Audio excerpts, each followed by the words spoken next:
Fala, fala galerinha, esse é o seu canal História na Telinha, eu sou o professor Valdemir, e se você ainda não é inscrito, não se inscreveu nesse canal, se inscreve, dê aquela força, certo? Curta, comente, compartilhe o conhecimento, clica no sininho para ativar as notificações assim que forem postados os vídeos, você fica sabendo, e vem comigo que a gente vai aprender sobre mais um assunto. Nosso assunto de hoje é a formação do território da América Portuguesa, ou seja, nós vamos ver como foi que o Brasil começou a ganhar os contornos que nós conhecemos do mapa atual, certo? Nós vamos ver como foi que os portugueses começaram a interiorizar a sua ocupação no território da sua colônia aqui na América. Esse é o último assunto dentro do currículo de História do 7º ano, tá? É a aula de número 12. Formação do território da América Portuguesa. O avanço da colonização da América Portuguesa se deveu à ação dos soldados, dos bandeirantes, dos jesuítas e dos criadores de gado. As duas imagens a seguir representam os bandeirantes. A da esquerda é uma aquarela e a da direita uma ilustração. Ambas foram feitas por Ivan Washington Rodrigues, de 2027 a 2007. Observe com atenção. Como vocês podem ver, o da esquerda ele é um bandeirante com mais posses do que o da direita, né? Os agentes da expansão territorial aqui dos portugueses na sua colônia.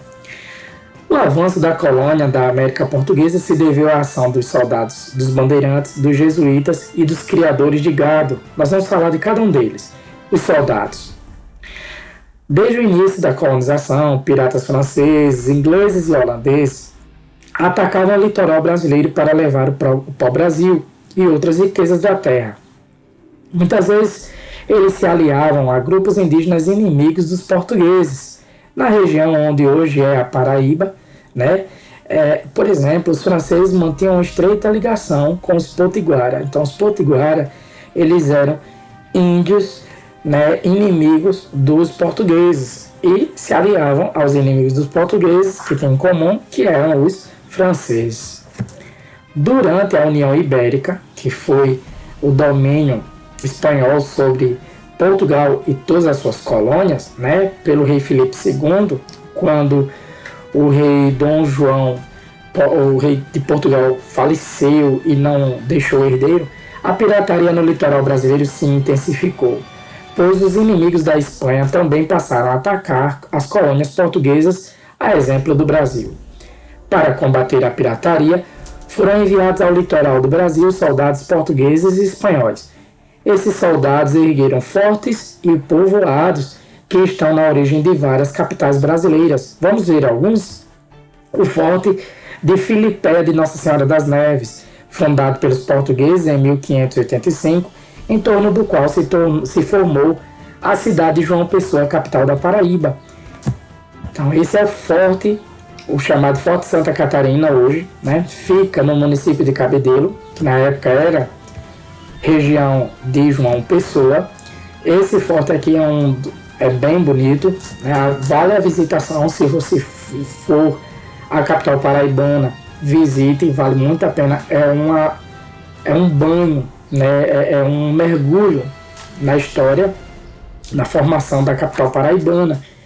E aqui, por que o nome Forte de Filipéia de Nossa Senhora das Neves? Filipéia porque todas as cidades ganharam o nome Filipéia em homenagem ao rei da época, que era Filipe II da Espanha, né? Ele era muito ególatra, ele era muito egocêntrico e megalômano, né? Tinha mania de grandeza.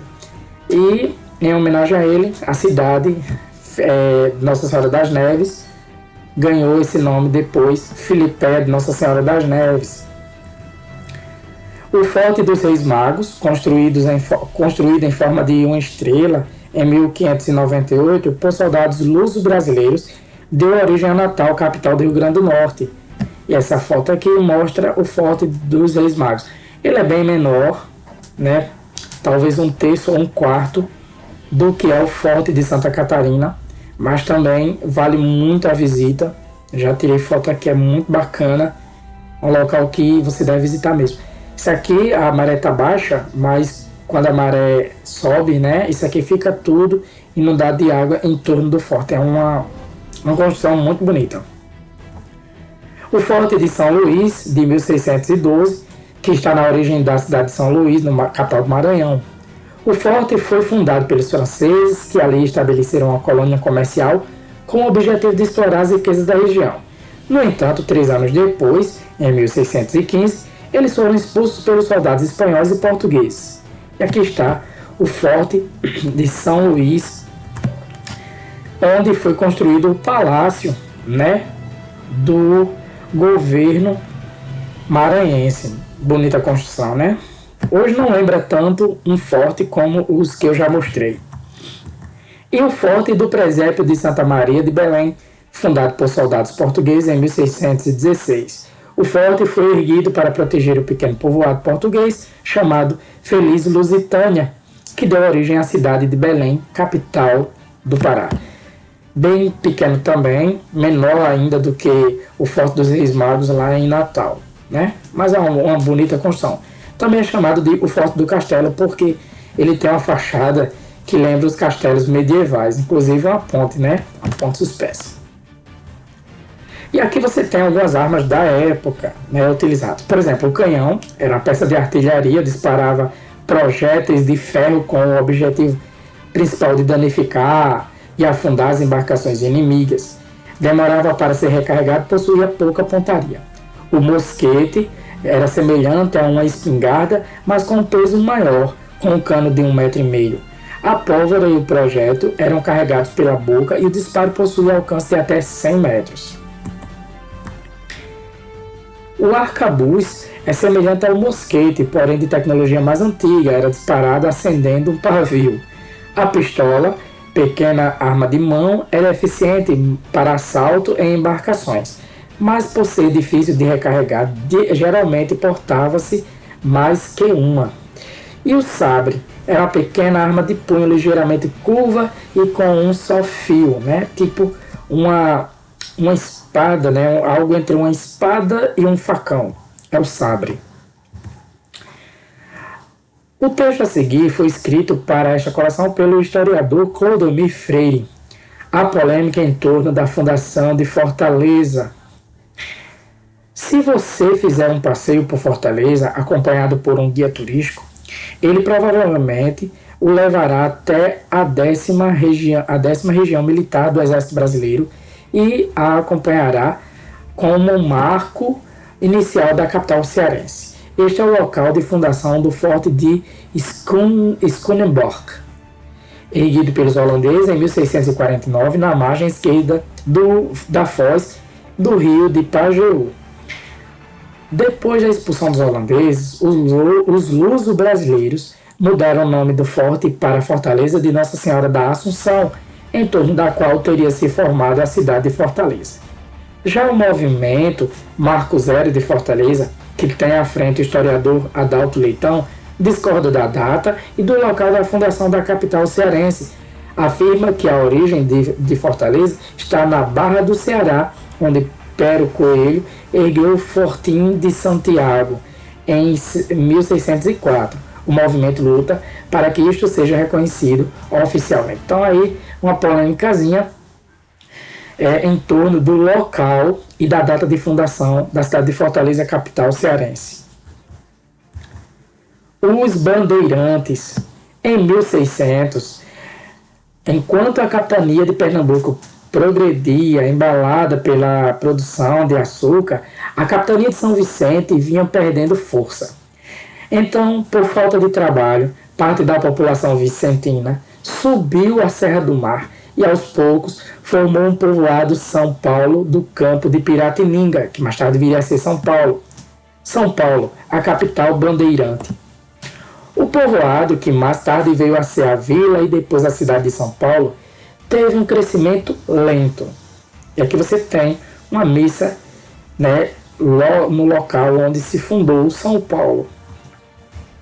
Em 1660, São Paulo era um povoado pobre, tinha apenas 150 casas, habitadas por cerca de 1.500 pessoas que plantavam milho, mandioca e criavam porcos e galinhas para sobreviver.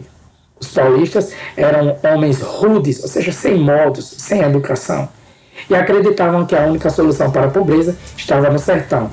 O sertão naquela época, pessoal, era o interior inexplorado do território. Tudo que não tivesse sido explorado ainda era chamado de sertão. Hoje em dia é atribuído, né, à região nordestina, à região árida, o sertão nordestino. Por isso, decidiram organizar as bandeiras, ou seja, expedições particulares que partiam geralmente de São Paulo com o objetivo de capturar indígenas e achar ouro e pedras preciosas. E por que o nome bandeiras? Porque por onde eles passavam e iam fazendo as trilhas, né, os caminhos, eles iam estabelecendo bandeiras para marcar a sua localização, tá? Uma grande bandeira era formada por um ou dois bandeirantes experientes, alguns jovens de origem portuguesa, vários mestiços, ou seja, filhos de portugueses com índios, e centenas de indígenas escravizados, usados como guias, carregadores, guerreiros e cozinheiros. E aqui você tem uma ilustração que mostra como seria uma expedição, né, uma bandeira pela mata. A caça ao índio. Desde o início, os paulistas prenderam e escravizaram índios. A partir de 1620, porém, com o crescimento das plantações de trigo em São Paulo, aumentou muito a procura por trabalhadores. Então, os paulistas organizaram grandes bandeiras de caça ao índio. Para conseguir aprisionar muitos indígenas, de uma só vez, atacavam as missões jesuítas. Lembrem que os jesuítas tinham vindo aqui com os portugueses para catequizar os índios, trazer a fé católica. As principais bandeiras de caça ao índio, chefiadas por Antônio Raposo Tavares, destruíram em apenas 10 anos, entre 1628 e 1638, as missões de Guairá, no Paraná, Itatim, onde hoje fica o Mato Grosso do Sul, e Itapi, onde hoje fica o Rio Grande do Sul. A resistência dos índios Guarani.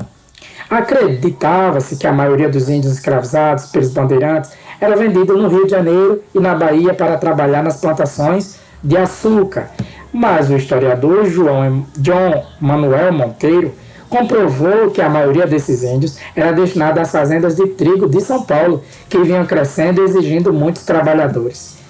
Além de trabalhar no cultivo do trigo, eles também produziam e transportavam a farinha de trigo de São Paulo ao Porto de Santos, no litoral paulista. Os indígenas, bem como os africanos, nunca aceitaram a escravidão pacificamente. Reagiam a ela de várias formas, se suicidando, fugindo para o interior e se rebelando.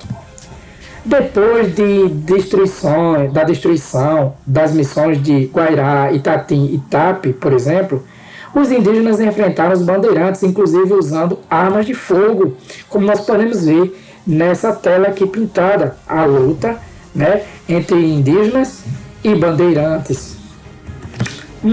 Nessa luta, venceram duas importantes batalhas, a de Casapaguaçu, em 1638, e a de Memboreré, em 1641. Após essas derrotas, o bandeirismo de caça ao índio entrou em declínio, começou a diminuir. A busca de ouro e diamantes. Desde cedo, os bandeirantes encontraram pequenas quantidades de ouro no leito, ou seja, no fundo dos rios. No século XVII, nos anos 1600, uma crise econômica levou o rei de Portugal a escrever aos bandeirantes para que procurassem ouro e pedras preciosas no sertão, nas terras inexploradas. Em 1674, Fernão Dias Paz partiu de São Paulo em direção ao sertão e pensou ter encontrado esmeraldas, mas eram turbalinas, pedras verdes sem nenhum valor na época. A trilha aberta por Fernão Dias, no entanto, serviu para outras bandeiras que, seguindo o mesmo caminho, descobriram ouro. Entre elas, cabe destacar as bandeiras de Antônio Rodrigues Arzão, em Sabará, no Minas Gerais, por volta de 1693, a bandeira de Pascoal Moreira Cabral, em Cuiabá, onde hoje fica o Mato Grosso, 1719, e a bandeira de Bartolomeu Bueno da Silva, em Vila Boa, lá em Goiás, por volta de 1725. E aqui está cada um deles, né? Antônio Rodrigues Arzão, Pascoal Moreira Cabral e Bartolomeu Bueno da Silva. Aqui nós temos um mapa que mostra as principais bandeiras entre os séculos 17 e 18, entre os anos 1600 e 1700. Com a descoberta do ouro, os paulistas organizaram moções, expedições comerciais que seguiam de canoa pelos rios para vender alimentos, roupas e ferramentas nas regiões mineradoras. Então, como nas minas, né, com a descoberta das minas, nós vamos ter algo aí influenciando, né, fazendo nascer uma comercialização. Era necessário, os mineradores só tinham tempo de trabalhar, né, buscando, minerando os metais preciosos e tudo mais.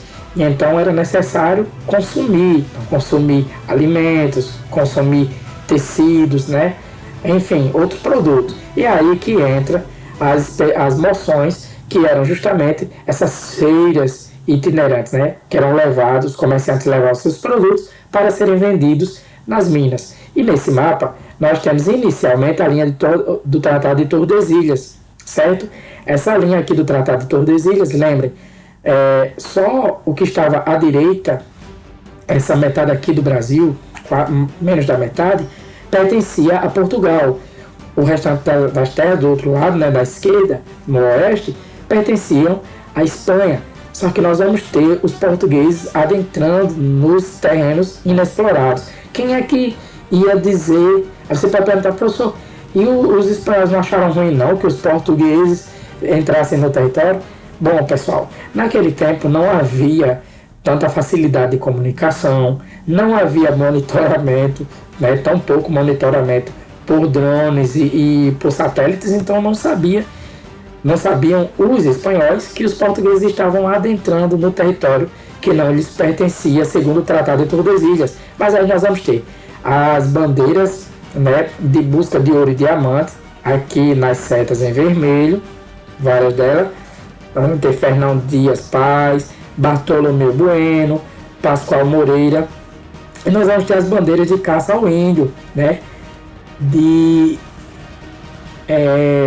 Raposo Tavares, aqui ó, que é a mais extensa, que ele vai seguir para a Amazônia em busca de índios, entre outros. E também nós vamos ter as missões jesuíticas, né? A missão de 7 povos das missões, vamos ter a de Itape, que foi atacada, a de Guairá, né? E a de Itatim, que também foi atacada. Essas missões jesuíticas, né, dos jesuítas para catequizar os índios. O sertanismo de contrato. Nos séculos 17 e 18, os bandeirantes foram contratados por fazendeiros e autoridades para combater índios ou negros rebelados contra a escravidão. Este tipo de negócio entre bandeirantes e poderosos era chamado de sertanismo de contrato. Inclusive, foi por meio dele que foi combatido o Quilombo dos Palmares, tá certo? Os jesuítas. Como vimos, a Companhia de Jesus é uma ordem religiosa fundada pelo militar espanhol Inácio de Loyola em 1534. Os padres jesuítas possuíam uma rigorosa disciplina e elevado nível de instrução, ou seja, de conhecimento, e se propunham a divulgar o catolicismo na Ásia, na África e aqui na América. E aqui está Inácio de Loyola. Os jesuítas Os jesuítas vieram para o Brasil em 1549, acompanhado o primeiro governador-geral Tomé de Souza, e dedicaram-se ao ensino da religião cristã católica e à formação de crianças. Para isso, fundaram colégios nas principais vilas e cidades do litoral brasileiro. No litoral, as doenças e as guerras contra os colonizadores mataram milhares de indígenas, e aqueles que não morreram refugiaram-se no interior. Os jesuítas, então, também foram para o interior e lá criaram missões, os grandes aldeamentos indígenas, nos quais os jesuítas catequizavam esses índios. A maior parte dessas missões localizava-se na Amazônia e na região sul, como você pode ver nesse mapa aí. Aqui nós temos o artesanato apresentado pelos indígenas, né? A área, de apresamento dos indígenas, onde os índios estavam presos. Nós temos as cruzes verdes, que eram as missões portuguesas, e as cruzes vermelhas, as missões espanholas, as cruzes, né? E a seta em rosa, a grande bandeira de Antônio Raposo Tavares. Saiu de São Paulo, seguiu até Santa Cruz de la Sierra e prosseguiu até a Amazônia. Nas missões, os indígenas cultivavam cereais, frutas e erva mate, extraíam da floresta cacau, baunilha, guaraná e plantas medicinais, produziam tecido, mobílias e esculturas de madeiras, entre outras coisas. Vários desses produtos eram exportados para a Europa, com grande lucro, e tinham também um tempo reservado ao lazer e ao estudo. Aqui nós temos esculturas em madeira policromada, feita por indígenas dos 7 povos das missões lá onde hoje fica o Rio Grande do Sul, povoando vários pontos do interior brasileiro. As missões jesuíticas contribuíram para a ampliação e a conquista do território da América Portuguesa. Aqui nós temos uma ilustração de uma missão jesuítica. Nós temos a igreja, o cemitério, o colégio, o Cotiguaçu, que era o abrigo para idosos, viúvas e órfãos. Desculpa. As oficinas, certo? Nós também temos as moradias, a praça, que era o centro de convivência, ok? O cabildo, que era o local de reunião das lideranças, o pomar, onde eram plantadas as frutas, a horta, as hortaliças, o curral, onde eram guardados os animais, e a estrebaria, né, onde ficavam os cavalos, onde ficavam os arreios e tudo mais, né? Bom, como vocês podem ver, uma missão jesuítica era bem organizada, né? A criação de gado. A criação de gado foi a atividade mais importante para o povoamento dos sertões do Nordeste e das Campinas do Sul e muito contribuiu para a expansão territorial da América Portuguesa. O gado no Nordeste. Introduzido no Nordeste pelo governador-geral Tomé de Souza, o gado era usado sobretudo para mover a moinha dos engenhos e transportar a cana. Por isso, inicialmente, era criado no próprio engenho. Aqui você tem uma imagem que mostra um moinho sendo movido, né, por tração bovina. No entanto, com o crescimento dos rebanhos, os animais passaram a ser vistos como um estorvo, ou seja, como algo que estava atrapalhando, pois pisoteavam as plantações e ocupavam terras úteis ao plantio da cana. Então, os senhores de engenho passaram a criar seus rebanhos em áreas vizinhas às suas propriedades. Em 1701, o próprio rei de Portugal proibiu a criação de gado no litoral, pois também tinha interesse em lucrar com o açúcar. Tudo isso contribuiu para o avanço do gado pelo sertão. Observe no mapa a seguir os caminhos do gado na época. O gado tinha a vantagem de locomover-se sozinho, sobreviver em regiões áridas, ou seja, secas, exigir pouca mão de obra e fornecer alimentação nutritiva, além do couro. E aqui você tem os caminhos do gado entre os séculos XVI e XVIII. A expansão das fazendas do gado acompanhou o curso dos rios nordestinos, com destaque para os 2 deles. O Rio São Francisco, chamado Rio dos Currais, ou Velho Chico, e o Rio Parnaíba, que facilitou a ocupação do Piauí, estado colonizado do interior para o litoral. Aqui você tem, em marrom, as áreas de criação do gado. as setas em verde, o sentido de expansão da pecuária, tá? Aqui, de Vila Rica para o Nordeste, do litoral para o interior do Nordeste, certo? E os limites do Brasil atual. O gado no sul. Com a destruição das missões jesuíticas de Guairá pelos bandeirantes, o gado das missões se espalhou pelas campinas do sul. E como nessa área o pasto é de excelente qualidade, em pouco tempo o número de mulas, cavalos, bois e vacas cresceu rapidamente. Atraídos por esses imensos rebanhos sem dono, moradores de São Paulo, de Desterro, atual Florianópolis, e de Laguna, em Santa Catarina, passaram a disputá-los. Eles caçavam o gado selvagem, consumiam a carne e o leite e exportavam o couro, iniciando assim a ocupação do sul. O rei de Portugal também se interessou pelo sul e mandou erguer um povoado na margem esquerda do Rio da Prata, a colônia de Sacramento, em 1680. A imensa área entre a colônia, no extremo sul, e Laguna, no litoral catarinense, era considerada terra de ninguém, onde o gado se reproduzia livremente. Com a descoberta do ouro das Minas Gerais, a população das Minas passou a necessitar de animais de carga, pois os carros de bois não conseguiam circular pelas ladeiras acidentadas da região. Então, o sul passou a fornecer para a região mineira mulas, jumentos, bois, vacas e o valioso charque, a carne seca. Interessada nas riquezas da região sul, em 1737, a monarquia portuguesa mandou fundar o forte do Rio Grande de São Pedro. 3 anos depois, para reforçar sua presença no sul, enviou para a região cerca de 4.000 açorianos e concedeu a cada família um pequeno lote de terra, armas, instrumentos agrícolas, sementes e animais. Os açorianos ergueram diversas vilas, entre elas Porto dos Casais, atual Porto Alegre, que se tornou capital do atual Rio Grande do Sul.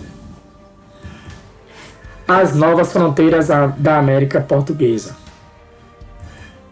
Como você acabou de ver, os luso-brasileiros avançaram sobre as terras que, pelo Tratado de Tordesilhas, pertenciam à Espanha.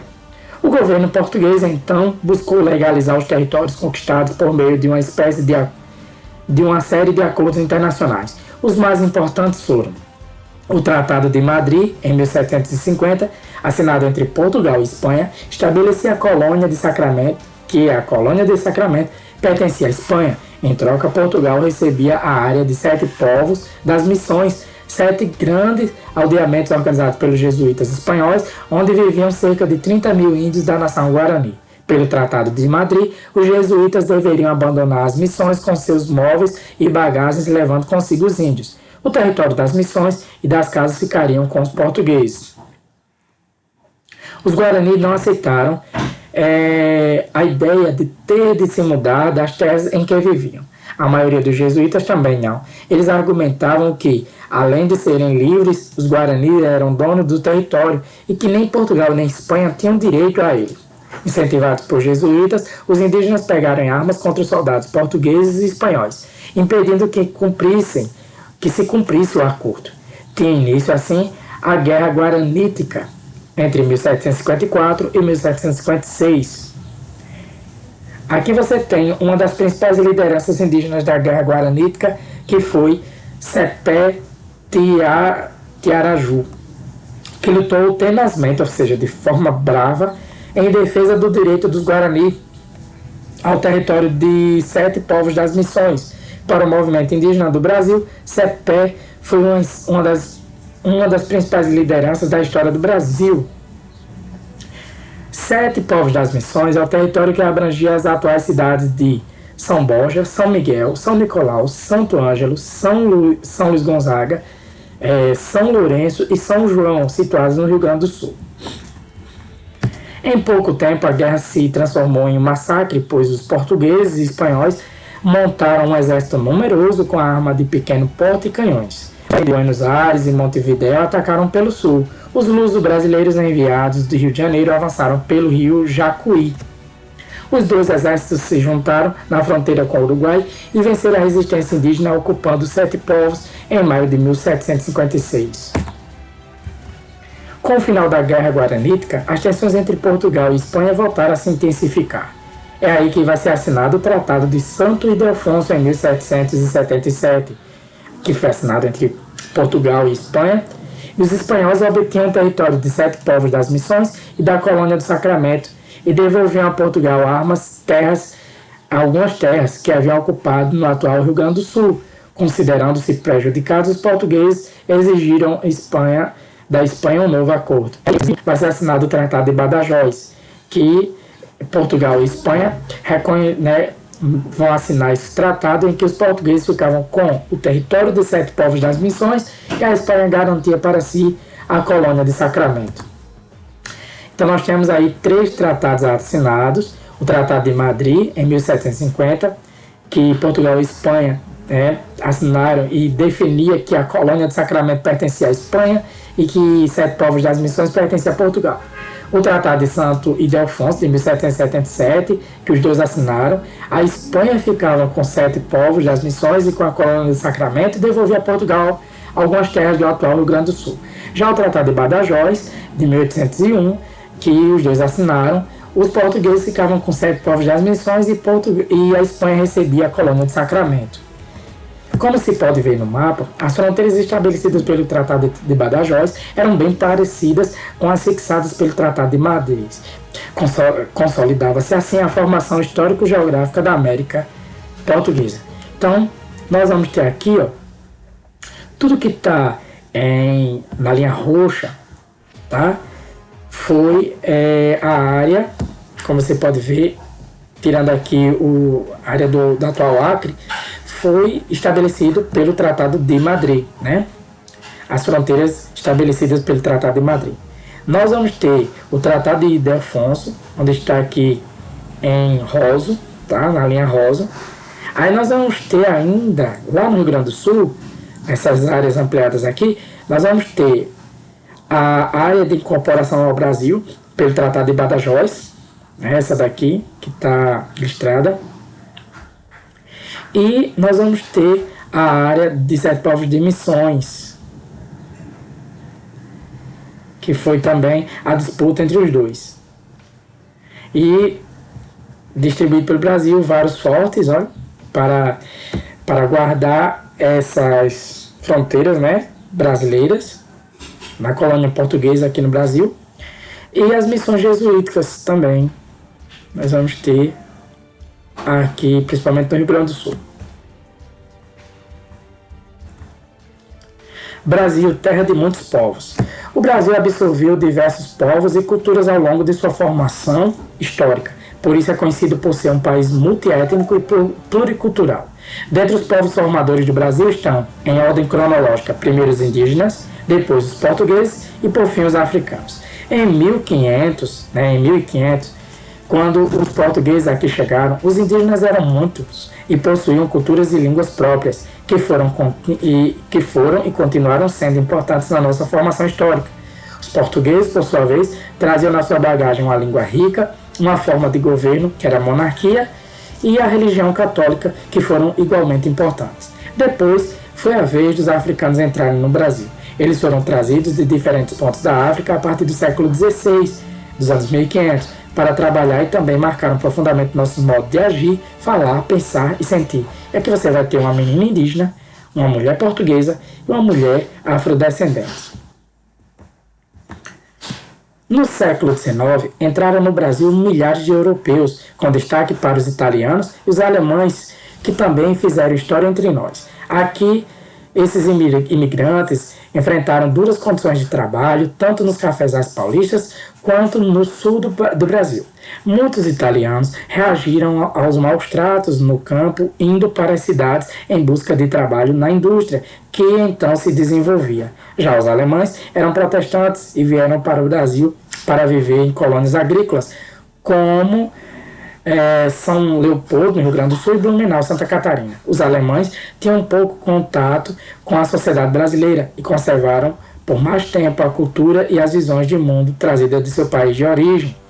Na foto você tem um senhor italiano, Os japoneses foram considerados distantes em tipo físico, religião e língua. Apesar disso, por se acreditar na importância do trabalho deles para o progresso do Brasil, foram aceitos no país. Começaram a chegar em 1908 e inicialmente foram para o interior de São Paulo, onde introduziram novas técnicas agrícolas e novos plantios. Posteriormente, para fugir do nazismo, entraram no Brasil judeus e mais tarde, um pouco, em consequência da Segunda Guerra Mundial, vieram os árabes cristãos.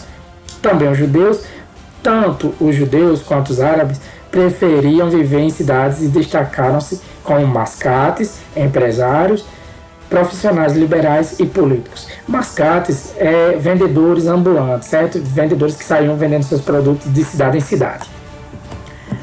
As trocas culturais havidas entre todos esses povos, ou seja, desde os indígenas, portugueses, africanos e os imigrantes europeus e asiáticos, né, e também do Oriente Médio, ajudam a explicar a intensa mistura cultural presente hoje no território brasileiro. Bom, galera, essa foi nossa aula, eu espero que vocês tenham curtido. Se curtiram, senta o dedo no like. Se ainda não se inscreveu no canal, o que é que está esperando? Se inscreva, ative, né, as notificações clicando no sininho. Curta, comente, compartilhe conhecimento, tá ok? Lembre-se que estudar é preciso. Um forte abraço, fica com Deus e tchau, tchau.